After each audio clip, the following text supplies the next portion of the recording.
Hello বন্ধুরা, আমি আগেও এসেছিলাম, বললাম যে খাওয়ারের সময় আসবো, এসে গেছি। দেখো কি বানিয়েছি। আজকেও শরীরটা ঠিক ভালো না, বৃষ্টিতে এক জায়গায় গেছিলাম, ভিজেছি তো ম্যাচ ম্যাচ করছে শরীরটা। দেখো কি করেছি, শর্টকাটেই করেছি আজকে, দেখে নাও। ভাত বানিয়েছি, এদিকে খিচুড়িও বানিয়েছি, এই দেখো। ঠিক আছে, কেউ ভাত খাবে, কেউ খিচুড়ি খাবে, আর একটা তরকারি করেছি সব রকম সবজি দিয়ে। আর পাঁপড়টা ভাজবো, আর কিছু করবো না। ওরা বলেছিল চাটনির কথা, বলেছি সকালে করে দেবো, আজকে আর চলছে না শরীর।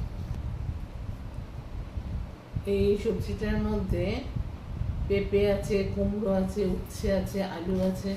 এগুলো কেন দিয়েছি জানো? এখন যা গরম পড়েছে, গরমের মধ্যে একটু তিতো খাওয়া ভালো, সেই জন্য আমি এটা রান্না করেছি।